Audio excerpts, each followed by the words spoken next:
Hey, you guys hear me? Start cheering now! Yeah, let's get this over with. Yeah.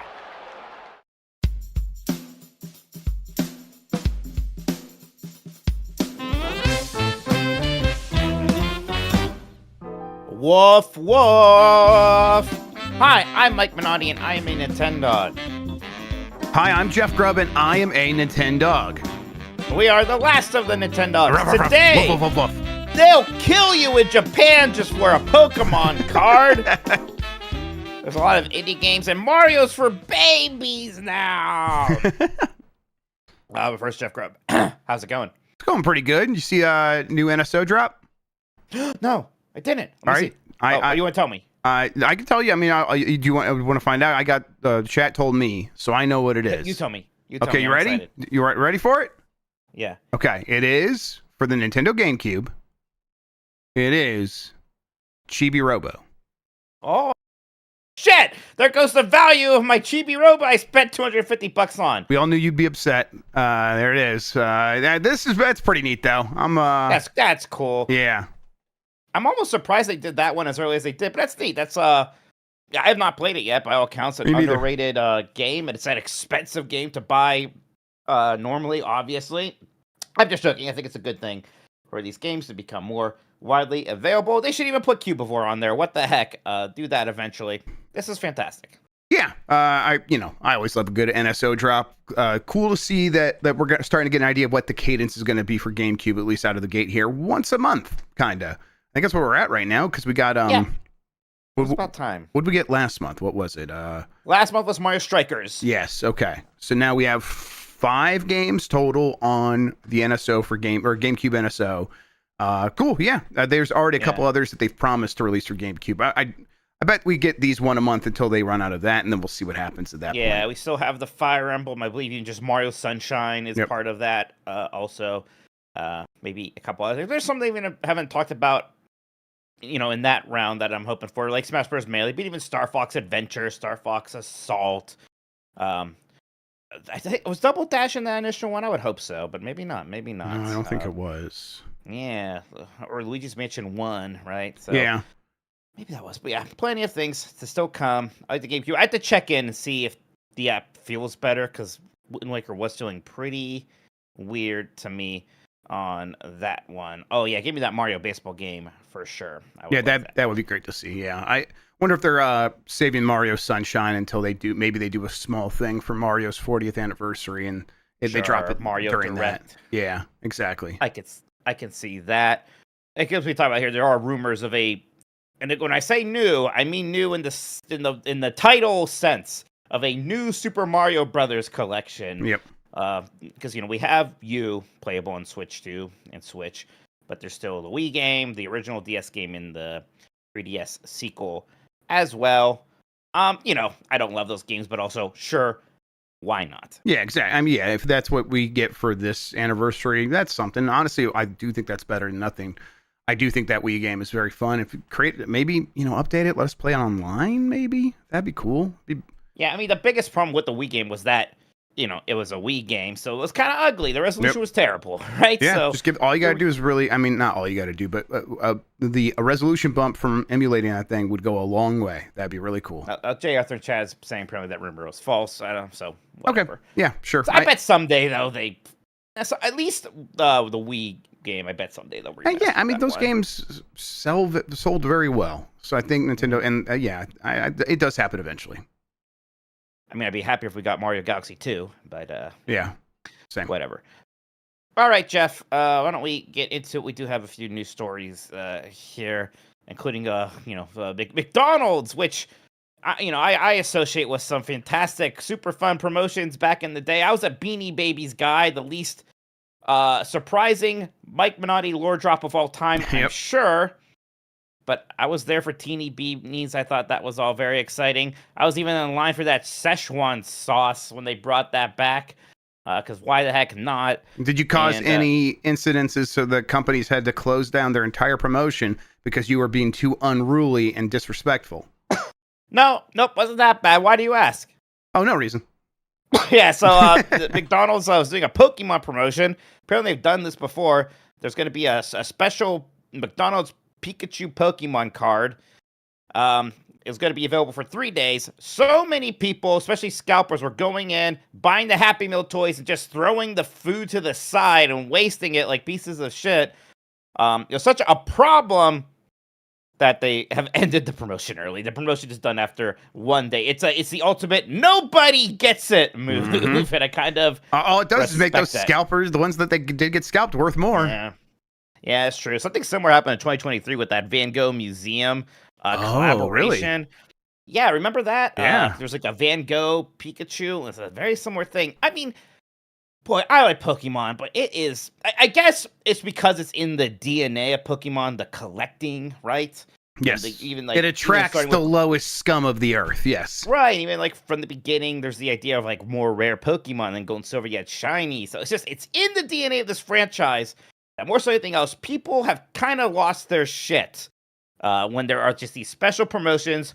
It's just this, we create these narratives of these values of what these stupid cardboard cards are worth, and everyone's like, I agree, it is worth thousands of dollars, and then we hurt each other and waste food for it. It's weird. Yeah, and then I guess I'm just surprised to hear this coming out of Japan, but the reality is it's like, oh no, they got scalpers that are disrespectful everywhere. Money, it turns out they're capitalists too, so they'll be disrespectful just like we might be. I was kind of like it, right? Because sometimes I feel bad. I see like videos of Japan's trains and they're all clean and whatnot. They're overly crowded. They have their own problems. And I'm like, sometimes I feel bad that they seem to be doing things better than us. I'm glad they can be pieces of shit too still. Exactly, yeah. It's comforting. It also reminds us, like, since we're pieces of shit and they do cool things, we could also just do those cool things. We just don't.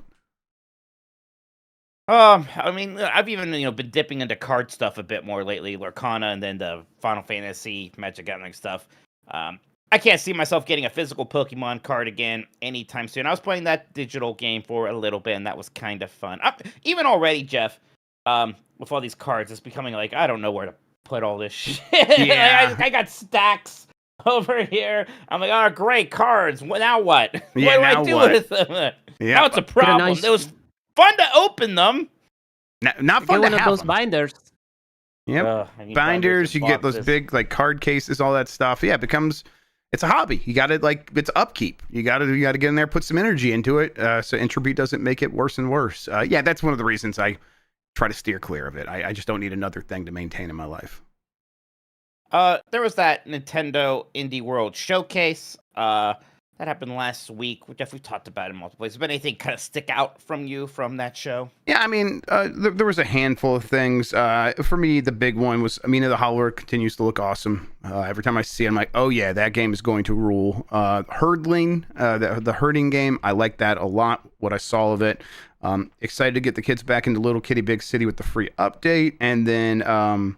let's see, Ultimate Sheep Raccoon. That was the one that really was like, oh yeah, I could see us playing quite a bit of that on Giant Bomb or whatever. Just that multiplayer platforming game, but now where it's trials and everyone has a bike.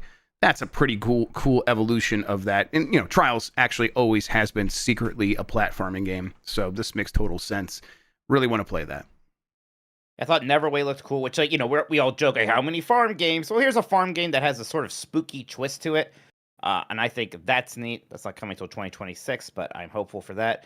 Caves of Cud is that game I think has been out on PC. Yeah, people sort of is inspired by very early PC RPGs like Ultima and whatnot, and I just like the look of that. So I want to check out Caves of Cud for sure. Also excited for Me in the Hallway. Yeah, UFO 50 being on Switch is neat. I do want to pick that up again at some point. There's two big indie games missing from this, Hades 2 and Hollow Knight Silksong, known in these parts as Spoon Heaven.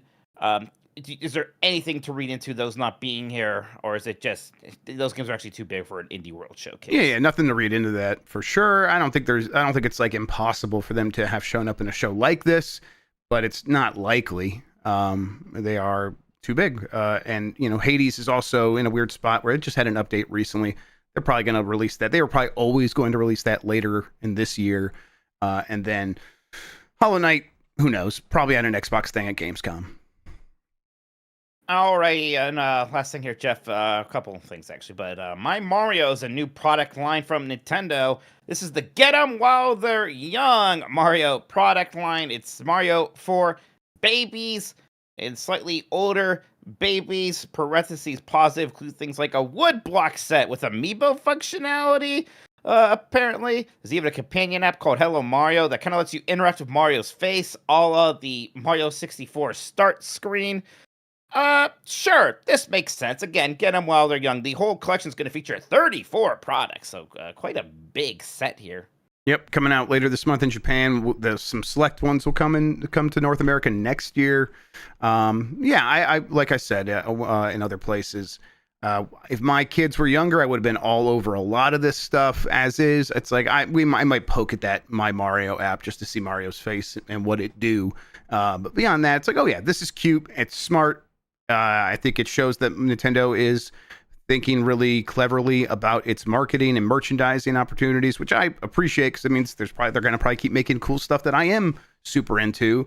So yeah, it's all just part of their ongoing strategy to kind of reach their tentacles into more parts of people's lives, and getting them while they're young it's something Nintendo was already pretty good at. Maybe this makes them even better at it.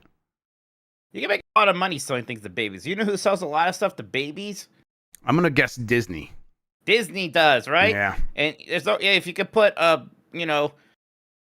watercolor Mickey Mouse on some diapers, I don't know why you can't do it with Mario. They even made a baby Mario, right? What the heck? Yeah, baby Mario on some diapers. I wouldn't put it past him. Even when I was at the Nintendo store in San Francisco, I think I saw like one Mario bib, and it was like the one kind of baby item. It's like, there should be a baby section. What the heck? Yeah. There should be lots of onesies fashioned after Nintendo characters for babies. Yes. And then one last little thing here. Captain Toad is on Nintendo Music. Jeff, you ever play that game? No, don't think so. That doesn't ring a bell. That's for sure. All right, well, just checking there. I don't. Yeah, it's not on my radar. Yeah. Either. Someday I'll play it. All right, that's it. Not a crazy news week. So why don't we just take a quick break, Jeff? We'll come right back here and we'll look at some super chats that have been rolling in. Thank you so much, everybody. Let's do it. All right. Grab something real quick. Oh, go for it. It's abandoned me, everybody. Nothing happened. I'm here. You feel alone? You're okay. You're accompanied. Sean is here too.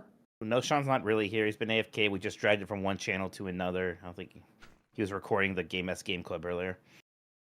Okay. Hi, World Peace. Still, I'm a voice in your head. All right, Jeff, you ready? I am ready. Hang on, let me get the super chats real quick. Oh, he's not ready then. So I'm not ready. Yeah. Got the chat rate like built into the OBS, so it's like, oh yeah, I got to get this open for the super chats. All right. No, that's the Giant Bomb account. Switch. All by myself. All right. Chef is clicking on stuff. Stuff is happening, everybody. It's good. Hang in there. I'm looking at super chats now. Yeah. All right. Looking at your super chats. Don't get shy. Right. Okay. We'll come back in. Bring it back, Mike. And we're back. Jeff, would you please read some super chats? Yeah, let's go here. Vegeta897, who brought up something happening with the premium RSS feed. I'm looking into that, Vegeta, see if I can get that fixed up. Don't know what's going on there. What are your favorite video game areas with shallow water you can run in and splash around? Mario 64 and Ocarina of Time have some of my favorites. Oh, yeah. Running through puddles in Mario Sunshine was great. But I think when I think of a shallow water area that you can run around and splash through, I think of that kind of sunken castle in Elden Ring, where like all those magic guys, the weird looking magic guys will kind of chase you around. I think of that a lot. Don't you fight Shadow Link in shallow water in Ocarina of Time? You fight Shadow Link in shallow water. Yeah, and it's a big refreshing thing because it's the water temple where you're usually in very deep water. So right, yeah. Shallow water for a moment there's very nice. Yeah, it's welcome at that point. Zombie Porn says, if the Browns and their 8 quarterbacks and Myles Garrett's 8 speeding tickets beat the Lions week 4, This channel will become Mike Minotti's Game Mess. Yeah, that Okay. sounds about right. You should change the name for a week. Yeah, and we'll make a bet. Yeah, naming rights. That'll be good for SEO, Yeah. right? Oh, yeah, that won't mess anything up. Hail Me 786 says, you are a nice person, Mike. Trading Boo Mario to Dan. Oh, yeah, you made a magnanimous decision during the travel log. I think the universe was trying to punish him when he said the only one I don't want is Cat Mario, and then it's the one he got. Yep. But I couldn't help myself because I was like, I like Cat Mario about as much as Boo Mario. Yeah. None of them are Cloud Mario. Cloud Mario wasn't even in the package, so whatever. Exactly. Wiley Jenkins says, is there a modern equivalent to rentals for discovering hidden gems? Checking out the game boxes on a Friday night was a highlight of many a week. I mean, Steam Next Fest is almost the closest thing we have these probably. days, I feel like, right? Yeah, something like that has got to be like the closest thing, because otherwise, I guess you could try GameFly, but no, you're renting games from that you're trying to that you recognize, so you don't waste one of your picks. Yeah. No, not really. I guess go online and go to giantbomb.com and watch us play I think it's weird our games. job to Yeah. help. Yeah, right? I think that's what we're supposed to be here for. Okay, let's keep going here. Super Phase Gaming. What do you guys like or dislike when it comes to video game reviews? Any tips? Giving things a shot here on YouTube. Penis. And they hit the Yeah. one I have on Fantasy Critic. That's what I hate from reviewers. Don't get too technical. Don't tell me a lot about how the game works. Don't ever talk about its controls, which is some big issue, right? Something I had to learn very early on. It is difficult because I definitely want to hear like your personal relationship with that game. I want the game to be treated for what it is. Don't review a game for what it isn't. Don't go ones like, I thought the game was going to be this and then it wasn't. That's generally kind of my least favorite bad review that can happen. Yeah, I think try not, like Mike said, don't get it too hung up on telling me how the game works. Tell me why you do or do not like it. And then even better, give me an example. Like, tell a story about what happened to you while playing the game that illustrates why you do or do not like it. Though that's like always a real strong thing. You don't have to do that the entire time. The whole thing doesn't have to be a story. But when you're really trying to make a point about a game, it's better if you can provide a detailed example of what happened. And don't use the word very. Control F, search for very, delete. Something isn't very pretty, it's beautiful. Something isn't very good, it's excellent. Something isn't very smelly, it's full of that stink. I thought you were right. It's not fully smelly. It's Jeff Grubb. And I'm like, oh, man. Go for it, bud. All right. Let's see here. Yep. Nick Toilet. Hey, how's it going, Nick? I don't know if Mike's going to see the gates of heaven after what he did to that donut in San Francisco. People are judging you for how you behaved to that donut. I looked at that donut. Was gross as fuck. I took one look at that donut. I'm like, he's got no choice. That thing is doing its own thing. Don't understand just how warm and soft that donut was. It was melting. Stop. I had to go in on it in an aggressive manner. I didn't ask to be filmed while I was doing it. So what do you want me to do? Yeah, it was between a man and his donut. So we should like, honestly, we should feel lucky that we all got to be a part of it. Someone just said victim blaming. Mighty Typhoon says, just got my 1000th win in F-Zero 99. That's awesome. Yes, there's still people playing this game, though it's mostly sweaty Japanese players. Game is still fun. Yeah, I played never win now. Yeah, I played it again recently. It's like, oh no, this is bad, but it is still fun. I love that game. It's almost a little upsetting with those games. It's like, enjoy that first few months, really. Yep. And then either keep up with it forever or wave goodbye. Mighty Typhoon, tell us how many hours you played. Blade Runner says, I might never eat a donut again. And that's good for you. I mean, What if Kirby made it for you, though? Look at that. Oh, Kirby donut would be great. God, I think, donut is, I'm not much of a sweet person, you know. It's not that much for baked goods in general, but I do like a good donut. Donuts are fun. Even like a Voodoo Donuts bullshit thing, I want to go to one of those, even if I just get a plain glazed. I just like donuts. I just think that's a very good flavor profile. A little bit of the nuttiness from the frying, the sweetness from the light glazing. You don't go crazy with it, right? And I generally do like a glaze. I don't need sprinkles and jelly fillings and fucking frosted strawberries on top of it and all this other stuff. Just, put a little bit of a glaze on the donut, get some powdered sugar, get some wine, you mix it up, put that in the donut, you're good. Yeah, donuts are good. Steph got me a cronut the other day, and that was that hit the spot. Oh, I haven't had a cronut. I know, I hadn't had a cronut since that LA trip for GameSpeed back when Steph was pregnant. When we did that event there, that was the last time I had a cronut, and I'm like, this is so good, I can't wait to get another. And then 8 years later, all right. Hey, Ramey. C. Vincent. How's it going, Ramey? The 12-year-old and 10-year-old and I have been watching the Next Generation episodes lately. To their surprise, they're into it. We've done Measure of a Man, Holodeck Moriarty, some Q, and Best of Both Worlds. Have any Rex? Measure of a Man is always like the go-to, right? That's the one I can remember by name. Yeah. How about you, Mike? Because I can't recall any actual episode titles. Yeah, you should do The Inner Light. That's the famous Picard one, the one where he plays the song that goes like... No, Mike doesn't like it. Oh shit! Fucking Discord, Mike. Da da da. There you go. Da da da da. I was playing it pretty well too. Well, I mean, you can look next to the hang up thing here on Discord. Is that turned on? Turn off the crisp. Turn off crisp. Should be. Okay. I don't know. I'll turn on crisp. But you should also. It's not on. Whatever. Okay. Yep. Weird. You should also watch Disaster. I think that's just kind of a fun episode. It's the one where Captain Picard gets stuck in a turbo lift with a bunch of kids, and everyone else is dealing with disasters in other ways. I think that one is pretty good as well. There's all sorts of weird, fun episodes. The thing about Next Generation, even when it's kind of bad, I sort of like it. There's just something fun it's about got good vibes. The way, the show has good vibes. I love the way that show looks. I love there's carpet in the bridge. I just love everything about it. Love hanging out with Picard. Oh yeah, Darmok. You should watch Darmok. That's another super classic one. He talks exclusively in memes.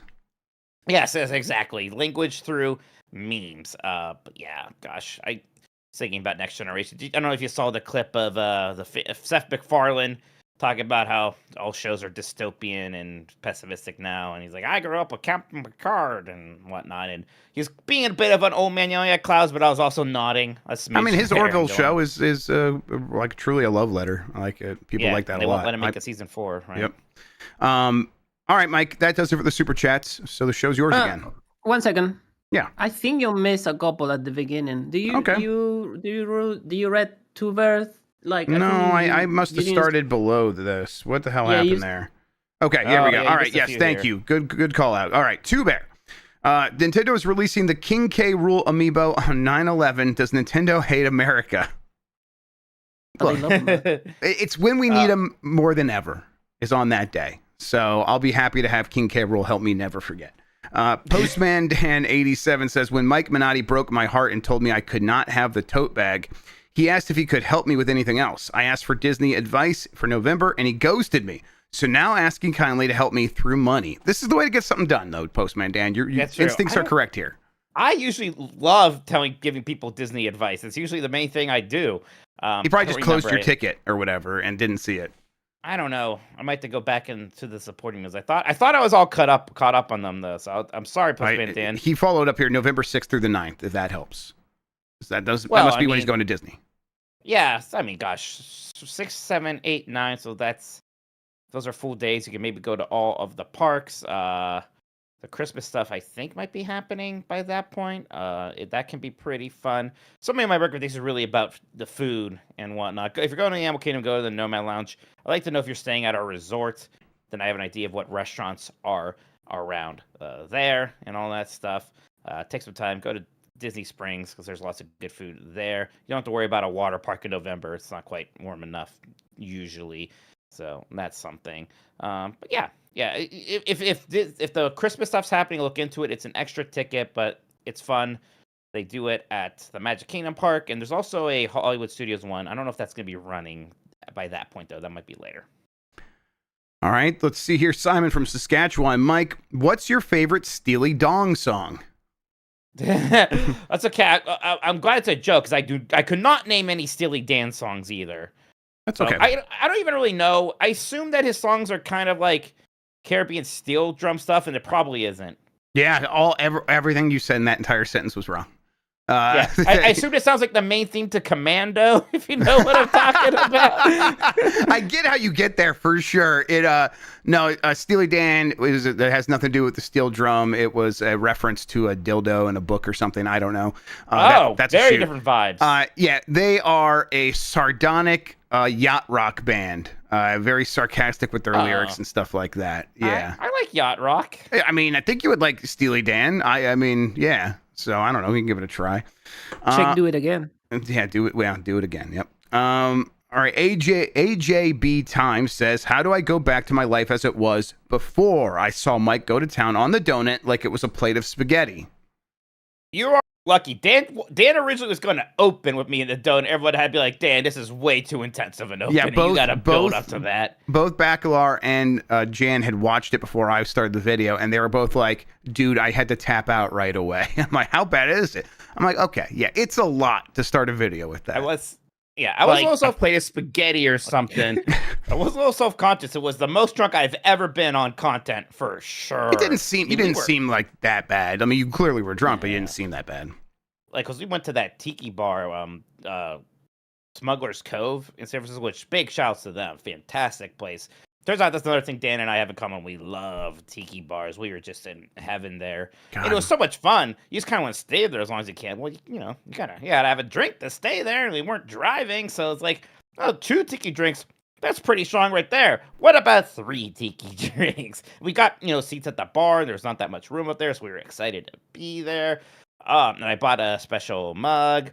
I waited till I got home to buy the book because it was cheaper, so that was smart. But yeah, I got to get you to Porco still in Cleveland. We got to do that. Yeah, I would love that. Yeah, fantastic spot. When we went to San Diego, Chef Bob invited us out to his restaurant, friend of the site, and his restaurant it's like a twofer. On one side, it was like the side that he was working on that we actually went to. Was this really nice kind of tiki bar atmosphere thing. On the other side, if you go through this special portal, is a speakeasy, like sea themed bar, not necessarily like tiki, but like just like nautical themed. And you go through like this port and like you have to like actually like find it and stuff. And we went in there and looked around. It was so cool. I always wanted to go back out there because I wanted to try that place next. It's like, oh yeah, I love themed restaurants in general. Oh yeah, God, that's so much of why I love the theme parks. Honestly, I like things that are themed. Yeah, right.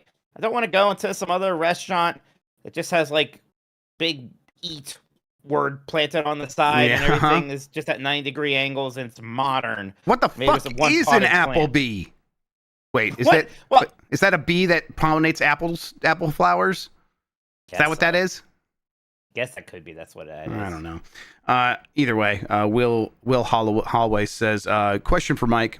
Is the book about Apollo 8 Rocket Man by Robert Kurson? Thank you for streaming Control also. I love this game. I hope you like it. I believe that's... I've been enjoying Control Robert Kurson. Quite a bit. Yes, that's the book by Robert Kurson. Rocket Man, The Daring Odyssey of Apollo 8, and The Astronauts Who Made Man's First Journey to the Moon. Hell of a subtitle on that one. Oh, yeah. That's the book. It is one of the best books I've ever read. Definitely one of my favorite. He's done some other books about like submarines and whatnot. No, So it's not about submarines. It's about deep sea divers, shadow divers. Maybe he did another one about submarines. But after reading Rocketman, I read Shadow Divers, which was excellent. It was about like the people that really kind of figured out how to go down to these shipwrecks and do some really dangerous deep sea diving, and kind of like the treasure hunting side of it, of like, hey, if you float it, you get to keep it. So all these people are risking a lot and discovering new technology for breathing underwater and mixing your stuff in with nitrogen. It's a really good book. I really enjoyed that. This guy's done a lot of books like that, a ton on these like treasure divers. Then also the official Three Stooges encyclopedia and the official Three Stooges cookbook. I love this guy's clearly just also a Three Stooges mega fan, so why not? You can just write about whatever you want, it turns out, and you can't stop him. No, but I couldn't recommend Rocket Man enough. Again, there's a part of me that when Lovell passed away, everything leads with Apollo 13, and I do get it, but I'm like, no, man, Apollo 8, that was the good stuff. That's where the magic really happened. Awesome. Mike, I'm gonna reset the server real quick, guys. Just give me a second. Notice I'm getting a little fuzzy. Yep, let's try that. See if that works. All right. No, that didn't fix anything. Let me try one more time. Let's go to US Central. Change the server, maybe. Yeah, I did. That's what I was doing. Okay. All right. So I think that does look like it maybe did do something. Okay, cool. I think we're good. Let me see here. No, I think we're all caught up on super chats now. Unless did we get any new ones? No. Okay, no, we're good. Mike, back to you. All right. Well then, great. We'll take one more little break here because we got a mailbag to get to next. Thank you, everyone. I guess, man, we should have just stopped right there and then done the technical stuff. Yep, my bad. We'll be right back, everyone. I think we need to do. Well, you want to defend yourself? Go ahead, say it. Yes, we're gonna have to continue to fix it anyhow because I don't think it's actually fixed. He's bad. Let me see what I can do. Maybe it's just my. Is it just me? Is it just my internet? Christian does sound fine. I got a 30 millisecond connection. I've only seen it on your end, Mike. Mm-hmm. Let's see. Okay. 900. Download. Let's see what the upload is. Everything looks okay. It could just be your connection to Discord or whatever. I don't know. You can do it. Like it was a hitch. Yeah, you can give it a fat Control R on Discord, and it will reload the Discord. Oh, okay. Yeah, Control R. What do you want me to do on Discord to reload it? Control R. All right, let me do that because everything looks fine on my end. All right. Oh, nice! You got rid of it. Did they say the phrase paperclip on that book at least once? I wonder. In what book? In the book Rocket Man. I don't remember if they said the phrase paperclip. No, they definitely talk about spoiler for Rocket Man, but like shortly after they get up there, can't spoil the guy history. Immediately has explosive diarrhea, and it's a problem. That's right. People are always getting sick on the Apollo missions. Mm-hmm. Yeah, I can't imagine why. It do be like that. All right. Yeah, Mike, I think we're better now. What are we doing? Okay. Yeah, you better. Mailbag. Okay. Mailbag. Okay. Do we have that ready? Yes, we do. Yeah. Thank you, Sean. Thank you, Sean. Mm-hmm. I don't like that. Thank you, Sean. All right. You have to do anything else, or are we ready to? Or we can go into it. You seem right. All right. Yep. Do it. Good. All right, Jeff, we're back. It's been a little bit since I turned you into an actual dog who attacks a fictional mailman who's coming to deliver us the mail anyways in order to get these letters, but it's time. Go ahead and do it. You have been pimped. Rough. I'm gonna get you. Rough. Bite. I put a bite inside of your. Look, I put teeth inside of your teeth. Exhibit the dog now. That's good. There you go. All right, from Brogan, what's your favorite terrible game? Played quite a few of them now. Yeah. God, it probably is one of the Blake Club games if we're talking terrible. I guess I do have an affinity for Mortal Kombat mythologies. Yeah, honestly, that's up there for me too. Everything like that. Yeah, I think honestly might be Mortal Kombat Sub-Zero mythologies for me. There's something charming about that game. It's BS, but it's charming. I love the way it looks. Just everything about the way it looks. Okay, we get right here. For Geo Reaper, why does Jeff like Little Caesar? For a dude who claims to be from Michigan and reps Detroit.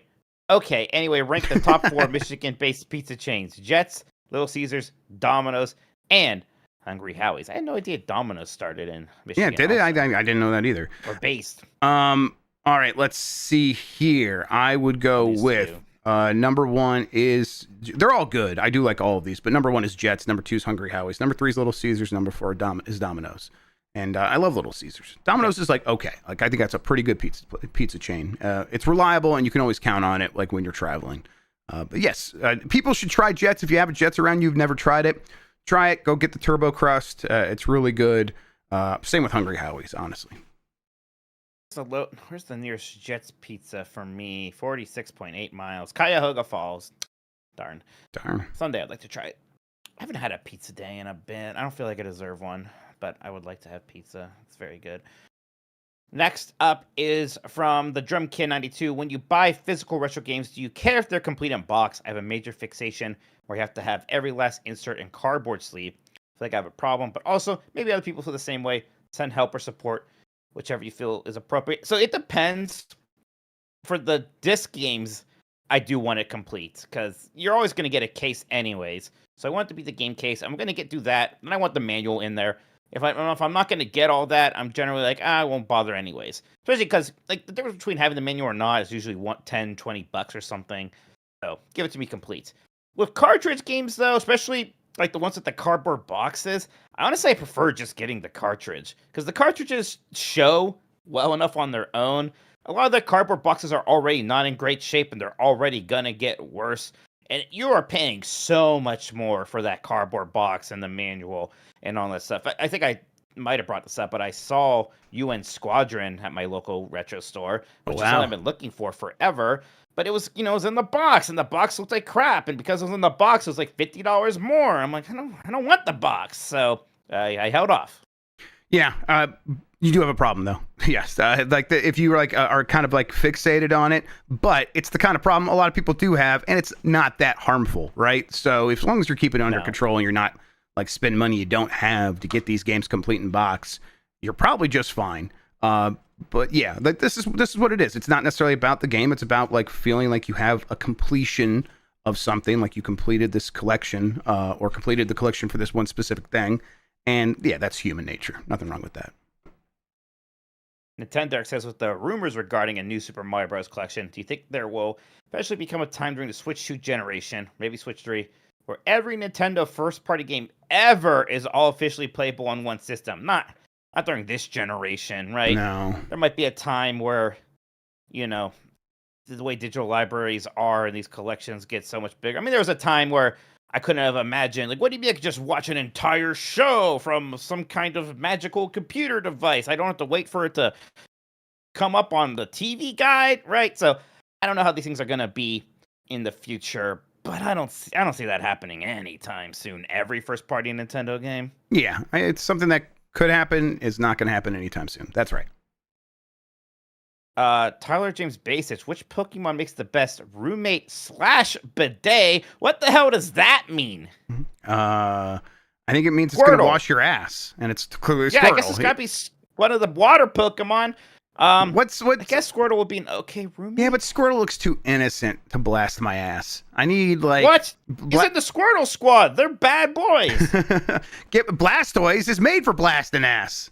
I think Blastoise will rip you. That's too much pressure. That's too much power. That's okay. Too much. Could I settle for Wartortle or whatever his name is? Is that also too much? What, the awkward teenage face? No, you're right. Squirtle. All right, we're back to Squirtle. We're back to Squirtle. Okay. Yeah, there you go. Tori says, if Mike could pick one of these three people to either bring back to life if dead, or bring them back into their prime, but the other two never existed, which would he choose between Tolkien, Disney, and Miyamoto? I don't think Tolkien would have anything to do anymore but be disappointed in us, right? Like, I don't think he's gonna make more Lord of the Rings that was any interesting or good. So whatever. And Miyamoto, it's like, yeah, he did great stuff in his prime, but it's still fine. We're still doing all right without him. Yeah, but he built up successors. If you choose Disney, he'll never exist. If you bring him back to life, but the other two never existed. Prime. I forgot that part. I just wouldn't. I don't like this game. I just wouldn't engage. Yeah, I'd be like, it's okay. They can just remain dead or out of their prime. I will say, Tolkien's toast. Lord of the Rings a lot, but Tolkien's toast. Yeah. Tolkien is toast in this situation. Gosh, I have a question. Yo.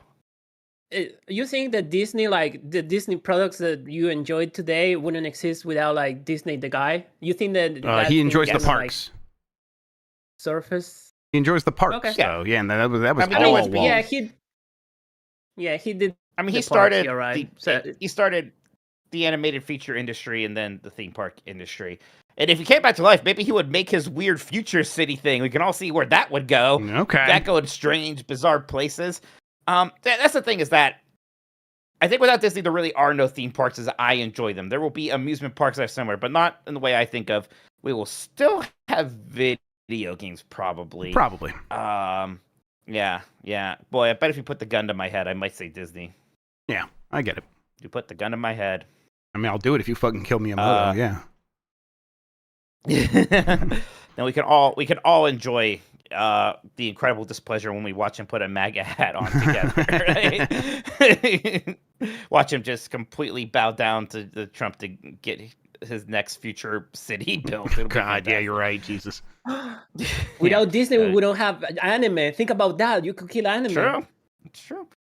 Drumming J 108 says, "Is a hot dog a sandwich?" I think I brought this up one time, and Dan was never more cruel to me. Yeah, that's right. He was like, "Oh, what are you gonna do? Pirates versus ninjas next?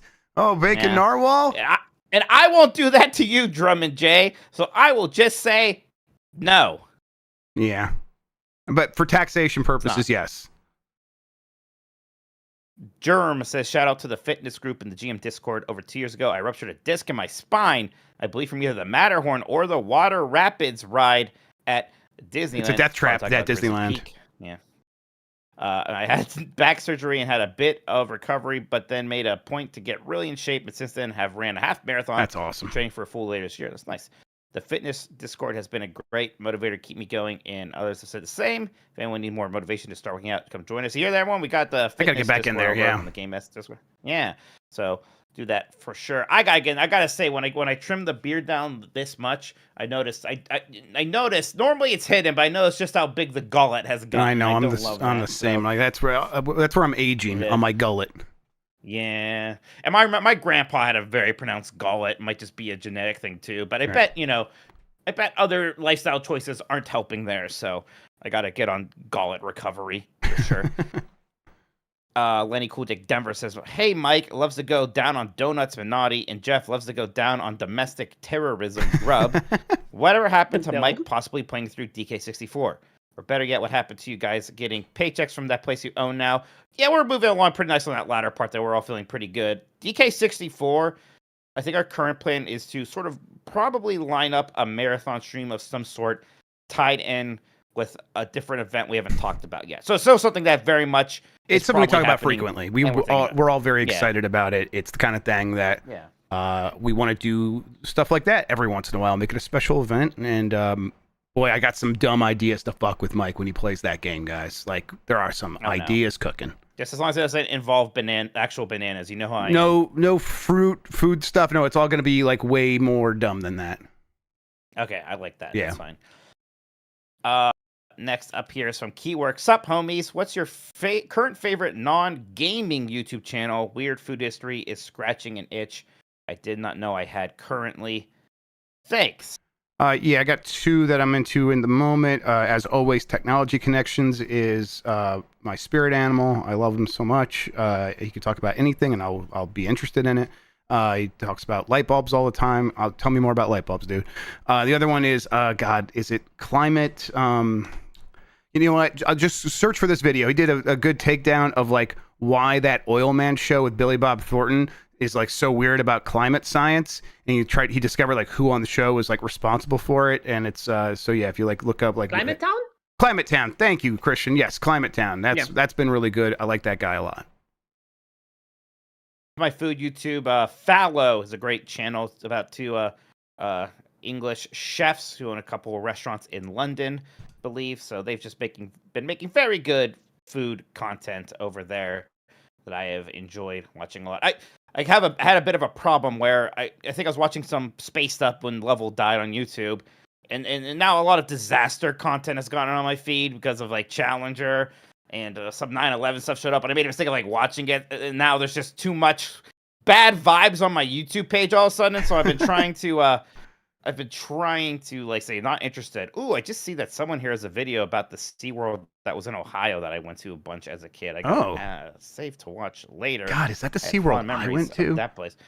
Yeah. That place was great for me. Probably not as good for the sea life. No, probably not. I don't think they enjoyed being in Ohio or SeaWorld. No, I doubt it. Next up here is from JT World Peace. Will Subnautica 2 ever see the light of day, and will it be good? Yeah, that whole thing seems like a mess. I can't even keep track of what's going on over there. There's so much pointing fingers between the old leadership, the old co-owners or whatever, and the CEO overlords. Yeah, I can, don't know what's happening. Yeah, I could tell you, they're trying to cheat the people working on the game. It's kind of what I've heard repeatedly now. It's like a pretty clear, the game is ready to go and they don't want to pay those bonuses. So they're not going to release the game this year, and it's that simple. The game being ready to go makes me think it will definitely come out, so they can make money one day. They would like to do that. They just don't want to make money and then immediately have to pay that money to other people. Uncharted Wolf says, "Yo, dogs, Mike, you always talk about being a video game story hater based, but you love point-and-click adventure games. There's one genre I can never get into, as I was never into the gameplay loop of clicking random stuff to get the solution, and I always assumed it was for story gamers. What makes you such a big fan of these games? How did you force Jeff to like them too?" I mean, I'm not necessarily a game story hater. I just think that a lot of video game stories aren't very good. Yeah, and there's they pile up the cutscenes up front and stuff like that. That kind of like before you get super into it. That's the kind of stuff that you get bummed out about. Yeah. And the LucasArts adventure games, first off, are generally mostly comedies, and they're actually funny, so that works. But they have interesting characters, and it's all dialogue driven, really, and it's just a bunch of fun dialogue a lot of the time. Part of it too is just that these games were cutting edge for a time, so that drew me in. I thought that aspect of it was a lot of fun. But I don't know. Yeah, I just was always drawn to those games. I think they're just goofy and fun times, and even when they get slightly more serious, like a Grim Fandango, which is still plenty funny. Oh yeah. But Grim Fandango has a lot of story. It's also the best video game story. It's my favorite one, so I love it. Yeah, he convinced me to like it by showing me the ones that have good characters. I always like good characters. Maybe I don't love story in games necessarily, but I love good characters in games. Those, like, when I think of the stories I liked, it's because I really like this cast of characters or the way they interact. So that is Grim Fandango. That's a great one. I think that's a good way of putting it. I like character-driven stuff, for sure. Yeah. Even, I think JRPGs are often like that, where I think I often like the characters more than the story or the plot, right? Same, yes. Okay, you have some good characters, I'll be into it. Next up here is from Always Be Clothing. Jeff Grubb, if you were trapped in a robot car with Mike Minotti, how long would Mike have to sing Disney songs until it broke you? If I was alone with him, it would take a very long time. If it was like, if we were in another car and there was a third person and it was bothering that person, then it would be like, that would break me faster. Because it's like, if it's just me and Mike, like, I don't have to, like, mask around Mike all that much or whatever, some stuff like that. And it's like, he's doing his thing. I can tune in, tune out. I'll be fine. I have kids. Like, I'm pretty immune to annoying stuff at this point. Like, honestly, that skin is thick at this point. So yeah, I would be fine. If it was bothering someone else though, that would be like, oh, that's something I can't handle. James Spy says, after hearing a discussion on the Bombcast regarding Breath of the Wild versus Tears of the Kingdom, my question is, what direction should Nintendo take with Zelda for the Switch 2? Should they have a more focused puzzler approach like Breath of the Wild, or continue with the giant toy box like Tears? I'd like for them to maybe, I don't know, it's hard to say, like, do that again. Find another really new, interesting direction for Zelda. I bet that's what they're saying to themselves, though. I bet they are trying to challenge themselves to do exactly that. I don't know. Like, if we have to choose between one of these two, like, I would probably choose, it's probably time to, like, swing back towards something more focused, like Breath of the Wild. But I would not complain either way, because I like both a ton. Even if I prefer Breath of the Wild, both are amazing games. I'm glad it's not my job. It sounds difficult. It sounds like it sucks to figure that out. That sounds very stressful. Right. Because even with, like, Tears of the Kingdom, I was like, yeah, I guess they're allowed to do, like, one slightly, simple, just straightforward sequel. And then they didn't. It was still incredibly ambitious and wild. So yeah, I have no idea what you do with the next Zelda. Good luck. Power Glover from the podcast says, as someone who shares a name with a video game peripheral, coincidentally, what would you name yourself as an accessory, and what would it be? I'd be the Menacer. Like the Menacer, or just Minister Minotti? Just the Menacer. Just the Menacer. Like, Mike, I don't know. Mike the Menacer Minotti's pretty good too. Actually, I do like that. I'll be the U-Force then. Yeah, I'm the other thing. the Power Glove like thing that didn't work. Yeah, actually, I think the U-Force worked way better than the Power Glove. I think. Probably. Actually, what would the U stand for? I don't know what it stands for in the original. No, what would it stand for you? It's using U-waves. It's a new wave we invented. Yeah, what the hell is the U for U-Force? Yep, it's like, because it's your force. Your hand. Yeah, it's just the thing that looked like Battleship, right? Yeah, it's Battleship. It was clear, and it like tracked your hand movements, I guess. Yeah, really cool. I guess you could do a lot of bullshit like that back when your controller only had 2 buttons. Yes. Like, yeah, wave it this way, that's A. Wave it this way, that's B. Yeah, jump and punch. You're good. Yeah. Laser Wolf says, "What's your favorite sandwich? Wait, I mean, what's your favorite sandwich in a Nintendo game?" Oh. I'm trying to think about sandwiches. Kirby's had to have eaten a sandwich. I feel like they always look the same. They always probably have like an olive toothpick on them. It's just a bunch of deli meat and Yeah. whatnot. Like no one's ever had a good meatball sub in a Nintendo game that I could think of. Yeah, I'm trying to think of any examples, and it's like Kirby food in recent games especially has been astonishing. But I'm struggling to remember a sandwich. Kirby eats a lot of sweets in those games. Yeah, I don't know. Maybe Yeah. I feel like Mario and/or Luigi ate a burger in like one of the Mario and Luigi games, and it was like big and tall, and they like open their mouths big. I feel like that happened. Yeah, but well, you make a giant burger in DK Bonanza at one point. Oh, that's a good one. Okay, but I don't know if I like that. It's too big. It's intimidating. Too big. Video game burgers are like whenever you have to make a fictional burger, it always has way too many toppings just so it reads better. I guess I don't know. It probably tastes better. No, it doesn't. Mugen Boy, how did you all get your start in the gaming industry? If you already answered this question already in episode, please refer to my backup question. Do it stank? Thanks, and have a good day. It do stank. Mhm. But no, it's all right. We could talk about that. We both started kind of doing, our own things with friends or family. I did a podcast with my brother called the Exploding Barrel Podcast.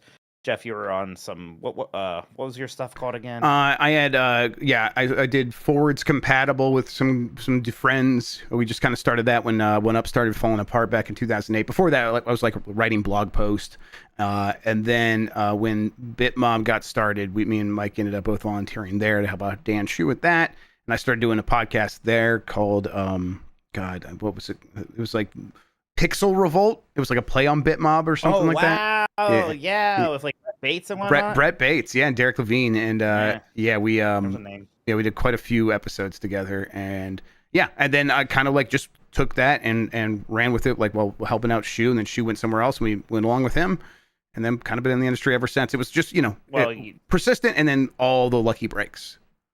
Right, and then you started. I also said this show, but Game Mess Decides, which was Games Beat Decides back then. Yeah, we started a podcast for Game Mess. Yep. Beefhammer says, "Is the Switch 2 doomed without Battlefield 6? Since the answer is clearly yes, can they make up for it with Mario and Luigi skins when Black Ops 7 comes to the console?" God, will they ever do something like that once we do get Call of Duty on that? I don't know, maybe sort of like a light Nintendo theme, like what they did with Hitman. Sure, that is possible for sure.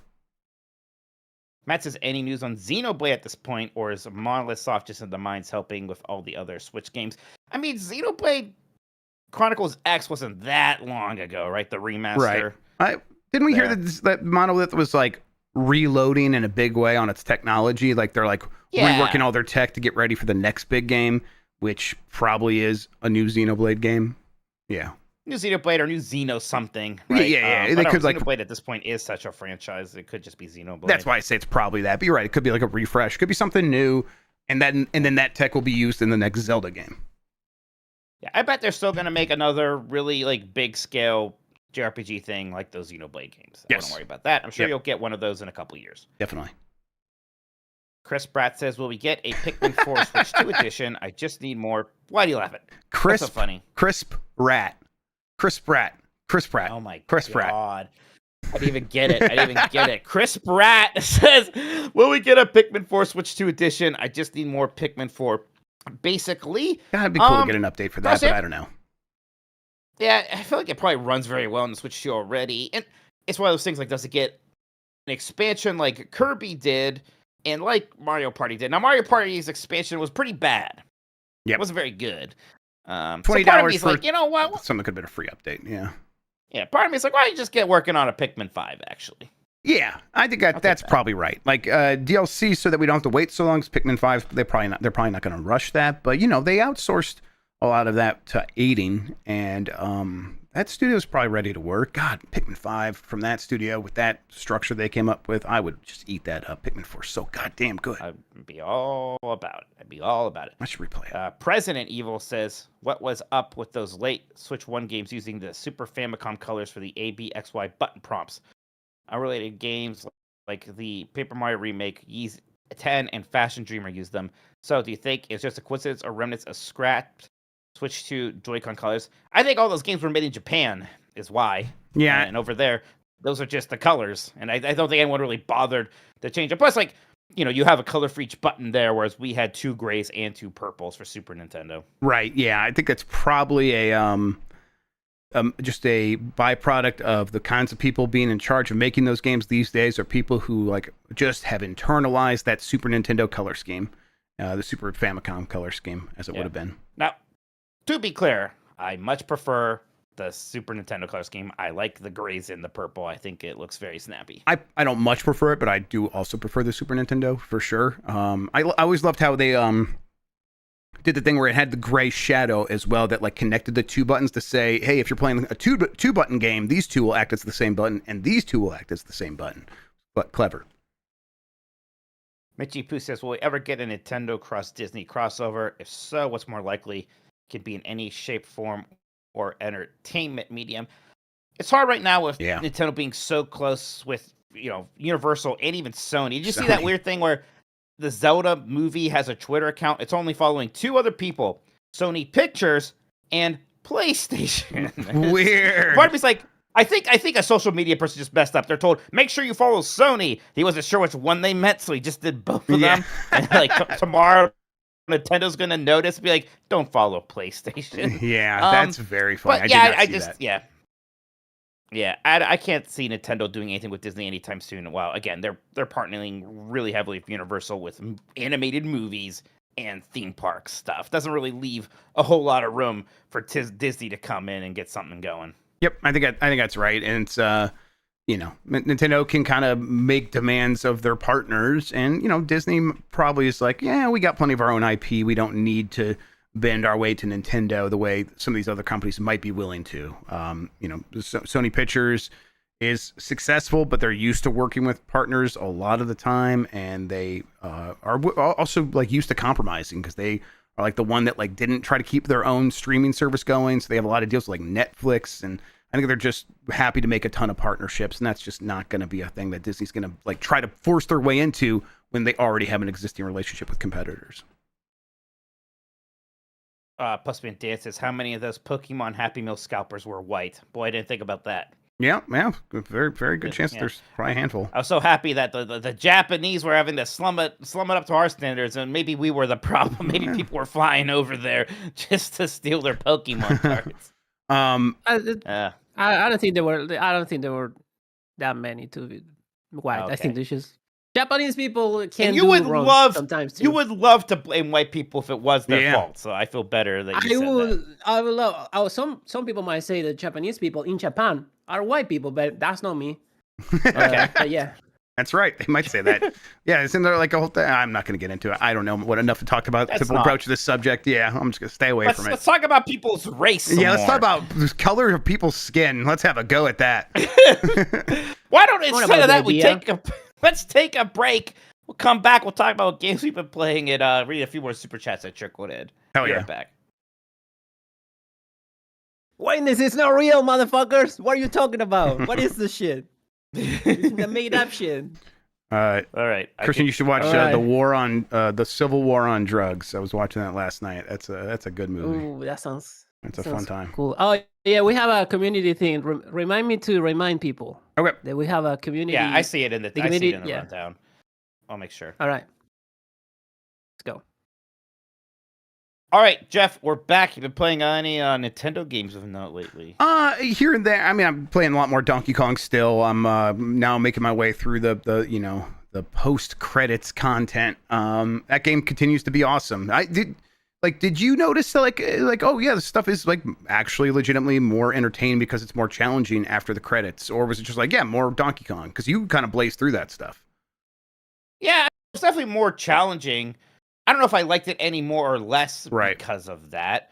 Some what I didn't love was like the one like extra pain point with those quote unquote rehearsals was having to get the you had to like pop the balloons or whatever it was and all those. For some reason that was the one thing. Having to constantly keep my eye out for that, even though it wasn't even related to a banana. You got an extra disc or something. I don't even know what to do with that. That was like the one extra kind of stress point that I could have done without.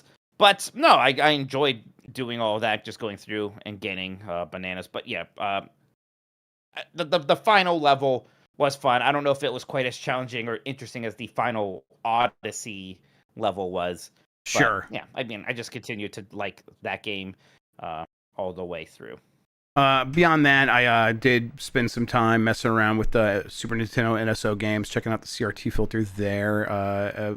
Something that I'd been doing a little bit more, but it's like, it really is that good. Dan talked about it on the Bombcast today, so even today I was kind of getting that back up. I'm like, yeah, it looks fantastic. I was like looking into fan mods for Animal Crossing. And I downloaded Animal. Why that's running on your background? Yes, that's one of the reasons. Yes, Animal Crossing Deluxe is a fan-made mod that like modernizes the original GameCube Animal Crossing. They also have a version of it for Animal Forest for the 64 that is even translated. But the most their focus goes on Animal Crossing Deluxe, and it just is like adds a bunch of fish that were in the later games, adds a bunch of other mechanics that were in the later games, and then a ton of like modernization and quality of life features. And I'm like, I think the purest form of Animal Crossing probably was that original. The idea of having a little town and having 4 houses, and everyone in your house, that in your real world house, could have their own little house inside the game, and you could like leave messages for each other. And I'm trying to like, is there a way we could do something with that on Giant Bomb, where we just have it like persistently streaming like in a fishbowl or something? So I'm kind of messing around with that, seeing like what would be possible, and seeing like what other mods are out there to kind of maybe mess with that game a little bit. But yeah, kind of interesting. I don't know. I'm in the mood for Animal Crossing is what I'm finding. So was doing some of that. I think a lot of people are. I mean, that's one of the most big yeah. questions we always get here is like, when do you think the next Animal Crossing is happening? That's what question I get from a lot of my normie friends, right? That's going to be a very big deal when that one drops. I think a lot of people are kind of like shocked and even hurt that there was so little like stuff added to the Switch one. What was it called again? I was going to call it Uncharted Waters. You're close. New Horizons, yeah. Which I think it's also I mixed it up with that. Yeah, up with that Super Nintendo game. That's literally the name of the Super Nintendo game, right? It's Uncharted Waters, New Horizons. That's right. It's Uncharted Waters, New Horizons. Yeah. That's why I got mixed up. Exactly. Incredible.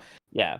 But I think a lot of people are just desperate for reason to get back into that kind of world. So yeah. So I'm just in the mood for it. In the mood too. Yeah, and I'm like, I think the next one isn't that far away, but it's not going to come out this year. And they have Tomodachi Life next year for Switch 1, so it's like, are they going to do both in the same year? But they probably will, or could. They could. I mean, it could be fall next year. It could be fall 2020. Yeah, I guess. I don't think it's beyond that, though. No, yes, it's definitely within that. Saving it for the next pandemic. Yeah, exactly. They're waiting for the day. No, they make it. Actually, it was them all along. It's fine. Yeah, 5.5 years now, so plenty of time. That is, they probably don't want to wait much longer. And it's probably just a matter of like them trying to time the market of getting an Animal Crossing game out when it can do the most good for selling systems, and there's enough systems out there that they can sell to enough people at the same time. So I wonder what their spreadsheet looks like for that. Either way, I'm just like, you know what? I'm going to play a little bit more Deluxe, kind of get a good understanding of like what is possible, and maybe come up with some ideas. Like a 24/7 stream would be cool, but how do we even make that so you can kind of see something interesting happening when someone's not playing, which would be 98% of the time? I don't know. Jeff, your camera is shaking so much, I'm gonna get seasick. Okay, you gotta do something. No, that's only you're seeing that, 'cause the other oh no, the other camera's shaking now too. That's bad. It's the other way around. Yes. The one I'm seeing, that one's still as I'll get. That's not good. You're a shaky boy. Yeah, I'm always a Tighten that shit up. No, I'm gonna keep shaking. I just gotta get this camera away from my human body. Whoa! There you go. You got this, buddy. I believe in you. Go, Jeff Grubb. You can do it all. You won't take a fall from me. I'll have to fix my camera now. But yes. Okay. Let me see. Let me shake. Sorry I had to embarrass you like that. No, I deserve it. I'm shameful, and I'm filled with shame, and I should be put down. All right. Yeah, I think that's better now. There we go. Okay. Anything else? No, not really. Not much time for anything else. I want to finish up like DK like once and for all, and then start moving on to some other stuff. But I'll probably go. I think the thing I gotta get into. I gotta start getting some time into Expedition. It is August, and it's gonna be September before I know it. I'm gonna run out of time. So I gotta play that. It's gonna be harder and harder. Yep. So that's where I'm at. You get the sense, because I got this sense with Bonanza. It was a game maybe I thought I was gonna 100%. But I kind of got the sense like, nothing really happens when you 100% it. You can, but it really is. Oh, don't say that. Don't tell me that, Mike. I Please think no. it's mostly just about finishing that main post game thing. And there's other things you can do too, but I don't think anything super exciting happens. When I wasn't all expecting the it bananas. to. Yeah, I was just because I was thinking it would be like I have most of the records, and I right, like you listen to those records at those rest stations. Not like the most exciting thing, but I'm like so close. I'm like, I might as well try to like finish that out, and then we'll see. I think I probably want to get all the bananas from the checklist at some point, but that's something I'll do slowly over the next several months. That boy Jerry's asking me how many banana gems I got. I can't remember. It was just about. It wasn't too much more than what I needed to finish that. If you did the post game, you got at thing, least so 600, right? Yeah, I think it's 600. Probably not much more than 6. Actually, it's weird because when you look in like the one thing, it tells you how many you have, but I don't think it counts like some, like maybe a lot of the ones you buy or whatnot. So then it counts the first one you buy from each station. So when you go to buy one not beyond that. from each level, you could buy one, and that counts towards your checklist. And then you don't get another one for your checklist, but you do get another one to upgrade your character. So that's how it works. It was a little confusing. What have you been playing? A lot of Heretic plus Hexen. That's been my go. Mostly Heretic, honestly. Yeah. Pretty deep into the original campaign there. I'm into the 3rd episode of the base game now. Play a little bit of Hexen on there just to kind of get ready for the quick look that we recorded earlier today. This should go up on Giant Bomb later this week. But yeah, just absolutely love that. It's scratching the same exact itch that I got when I was playing through Doom 1 and 2 on my Switch. And it's such a good night Switch game for me because I like playing something on my Switch too. And I can also kind of watch some YouTube bullshit, and it's like a good just 2-screen experience because it's a very engaging game, but it's not like I gotta read this or listen to that necessarily. So it's fantastic for the kind of stuff I like to use my Switch to for. And boy, Heretic just looks so cool. That remix soundtrack is incredible, and there's so much more stuff I can do there with the added levels for both Heretic and Hexen. Just another great job from Night Dive. Yeah, we'll have that quick look that we'll dive deeper into that. Yeah, we did some co-op in there, which was pretty interesting. Yeah, we got to get 16-player co-op is the thing. You can we do. maybe do that like a Thursday night throwdown or something like that. Just get everybody in there. That'd be so fun. Okay, that'd be so fun. But yeah, that's been my big thing. I think we got a few more super chats, Jeff, before we can get out of here. Yeah, let me see here. Where are we at? I read this one, so let's go with this one from Postman Dan. Not getting my super chats read felt like a targeted attack. Yeah, we went back, but yeah, I was targeting you, Postman Dan. I'll do it again. Baby Billy's Bible Bonker says, what other DVD, excluding Chip and Dale's, would make you skip important events? I'd cancel just about anything to watch Ace Ventura. That Heavyweights DVD, maybe it was even the Blu-ray, had a lot of great extra features on it. It was fantastic. Like deleted scenes, great, like they brought the cast back together. A lot of them weren't fat anymore. That was interesting to see. So yeah, really like that one. I'll cancel plans to watch the original Super Mario Brothers movie on DVD. Yeah. Oh, and of course the extended editions of Lord of the Rings were so good. The greatest special features ever. Just like documentary series about the makings of each of those movies. God, it was so good. All right, let's see here from Wiley Jenkins. After your experience with the robot car, what is your stance on robot slurs? Do you know about?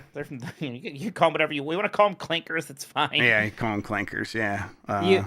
Do you saw the new thing on TikTok where people is like, maybe you shouldn't say the word clanker?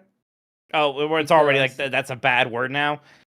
It's a bad word because you're humanizing the AI. It's the other way around, brother. Okay, so even though we're humanizing them in a negative way, it's still right. Humanizing them. I kind of get that. Yeah. Interesting. Okay, yeah. I think I think we should. Go ahead, Christian. Sorry, what are you saying, Chef? No, you go. You go first. I think that we should start now. And by the time they get consciousness, we already have it. It's normalized, Right, so exactly. You won't feel weird to say right, it. And they'll be accustomed to it. They'll know that they're lesser than, and that's what's important here. Exactly. The first time I heard about clanker was it was a video with the well, I guess obviously clanker was the term used in Star Wars, right? They call them clankers. But it was a video that had one of the droids, the battle droids, replaced as characters in Grand Theft Auto. So the clanker, the droid was one of the characters from that opening cutscene, and they were replacing the N-word with clanker, and it was humorous. But I was like, oh, okay, is that what we're doing here? So I was worried that people were gonna be like, we're humanizing them so much, and also we're like kind of sneakily working around this other word, and I'm like, oh boy. But yeah, I think I'm gonna just keep ignoring AI and robots entirely, and just leave them alone and not call them any names, and hope that they don't take me in the end. All right, other super chats. Chris Quinton 6419. Grubb, get ready to take the gimmicks to McDonald's. They started a crossover toy today. Hello Kitty people dressed like Teenage Mutant Ninja Turtles. Chris, that's literally what I did this evening. I went there and got them their Hello Kitty Teenage Mutant Ninja Turtle toy. Yep. They were cute. I got a good look at them before I ran down here. I think they did a good job on that stuff. It's fun.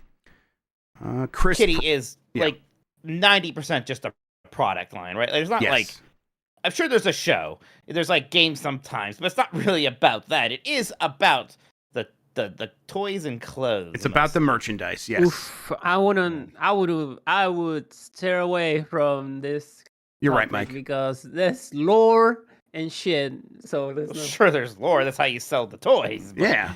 You know. There's Barbie lore also, but whatever. Yeah, people who care about Barbie lore care too much about it, and people who care about this lore also care too much about it. Well, Mike's right though. I went to that Hello Kitty cafe in Vegas, and you know what I did? I bought a goddamn plushie because that's what you do. That's what you do. That's what they do. Chris Pratt 99. Mike wants to do what to the clanker car? Sexual intercourse. He wants to put his dick in it. Burrito 4332 says, Mike, I was inspired from your Twitch/Mega streams playing Civ 7 to buy the soundtrack. It has a ton of songs, great compositions, and diverse styles. Looking forward to starting the game this weekend. Yeah, Christopher 10 still doing the soundtracks for those games. Yeah, it's fantastic. Yeah, I like my position as the big Civ 7 defender. Somebody has to do it. Yeah, people will eventually come around to your position, so it's good to stake that out early. Yeah, just ahead of the curve now, right? Yeah, the Christopher 10, remember when we did the Mount Rushmore video game songs and we put Baba Yetu on there and everyone got really mad at us? Everyone got real mad, but I never felt more right it's so opposed good. to chat in my life. There's a reason they keep hiring him to come back and do those soundtracks. That song is an all-timer. And then Dean Bowling joined the Lincoln tier and said, I love this dog podcast. Woof woof to you, Dean Bowling. Shouts out to you, by the way. Thank you. That does for the super chats. Does it for the memberships. Back to you, Mike. Wow. Fantastic. We did it then.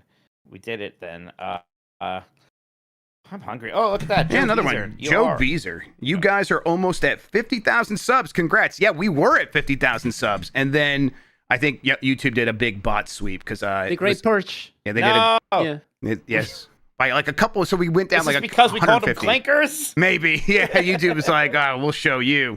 It happened on both of this and the Giant Bomb channel, though. So I think it was like a whole site-wide thing.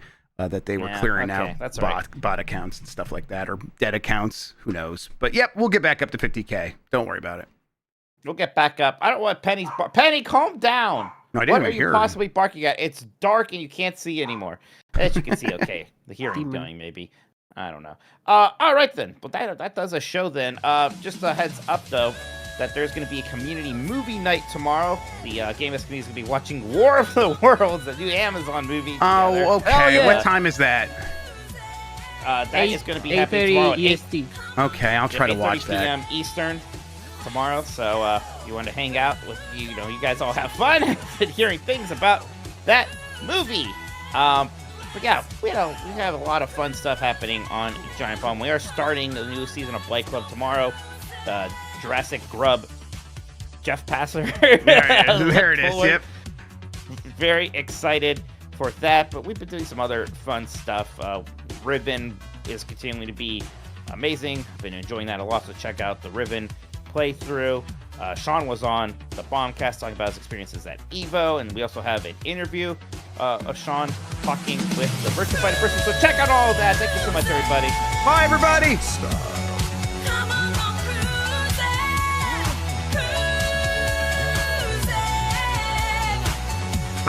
beat it. Oh, you beat it. He comes.